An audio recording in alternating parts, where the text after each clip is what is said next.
Buenas tardes, estimadas hermanas. Les saluda Tita Calderón.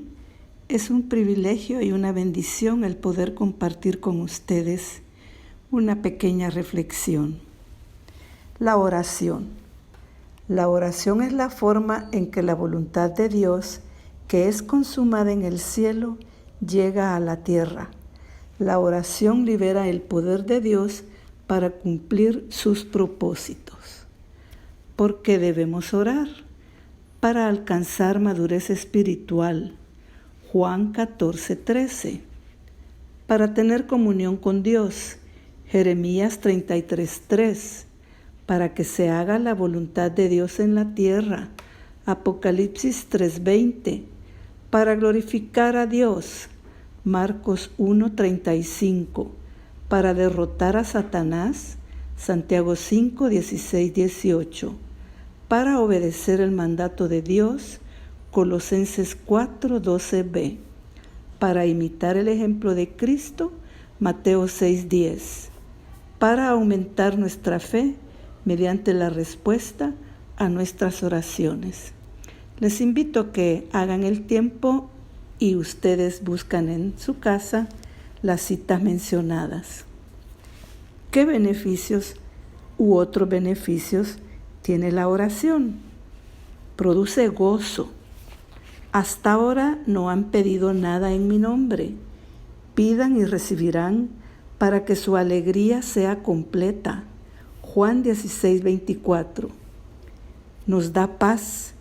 No se inquieten por nada, más bien, en toda ocasión, con oración y ruegos, presenten sus peticiones a Dios y denle gracias, y la paz de Dios, que sobrepasa todo entendimiento, cuidará sus corazones y sus pensamientos en Cristo Jesús. Filipenses 4:6-7. Adquirimos sabiduría.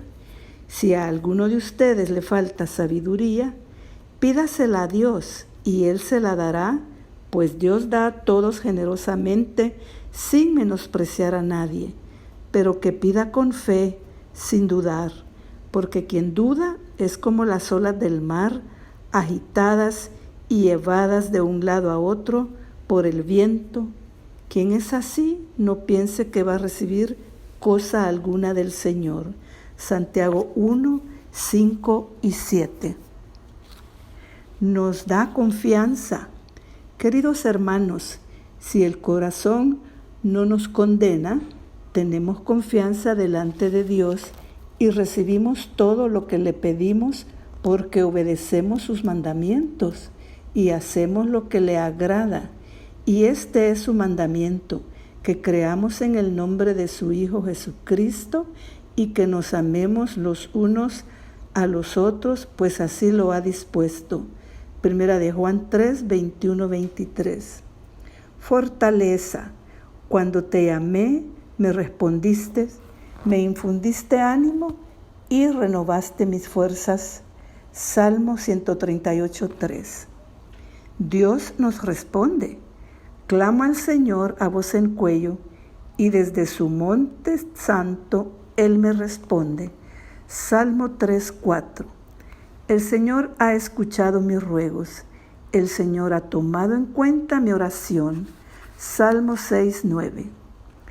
La hermana Ruth Bell Graham, en un pensamiento, dice: no oramos para recibir cosas de Dios, pero cuando oramos, Dios nos va cambiando hasta que su voluntad se convierte en nuestra voluntad. El doctor Billy Graham mencionó: debemos orar en tiempos de adversidad, no sea que perdamos la fe y nos volvamos incrédulos. Debemos orar en tiempos de prosperidad, no sea que nos volvamos despreocupados y autosuficientes. Y el doctor Jim Cymbala dijo: Dios se pudo haber presentado en cualquier momento, pero una y otra vez en la Biblia encontramos que Él se reveló a sí mismo cuando la gente empezó a orar. ¿Quiénes podemos orar? todo aquel que sea hijo de Dios. ¿Qué significa ser hijo de Dios? Ser hijo de Dios, dice la palabra de Dios, mas a todos los que le recibieron, a los que creen en su nombre, les dio potestad de ser hechos hijos de Dios. Qué maravilloso que al recibir a nuestro Señor Jesucristo nos convertimos en sus hijos.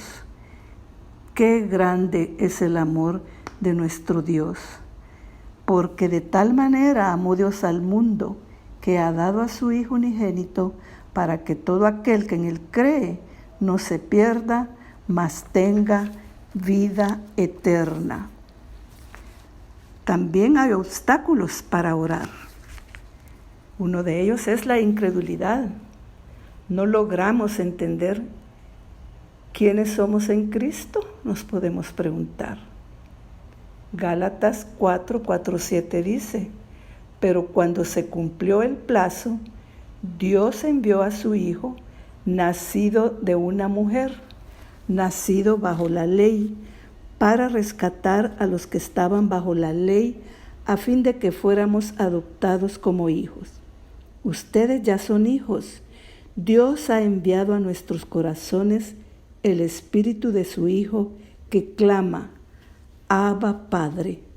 Así que ya no eres esclavo, sino hijo, y como eres hijo, Dios te ha hecho también heredero.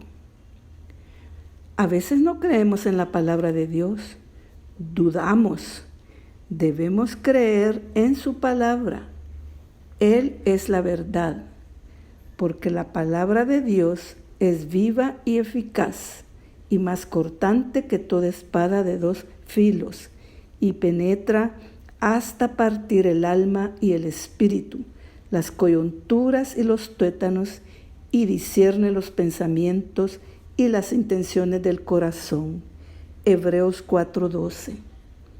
Así también, la palabra que sale de mi boca no volverá a mí vacía, sino que hará lo que yo deseo y cumplirá con mis propósitos.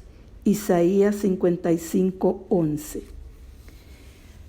A veces hay apatía, hermanas, falta de interés, falta de urgencia, o desconocemos la necesidad.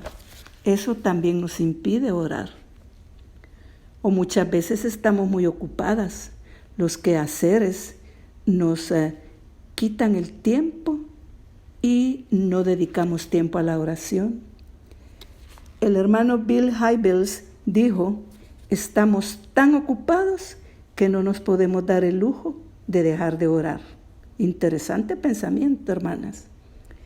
Además, no estamos conscientes de la batalla. Efesios 6:12 dice, porque no tenemos lucha contra sangre y carne, sino contra principados, contra potestades, contra los gobernadores de las tinieblas de este siglo, contra huestes espirituales de maldad en las regiones celestes. No permitamos el desaliento, hermanas, porque el desaliento también nos quita el tiempo para la oración.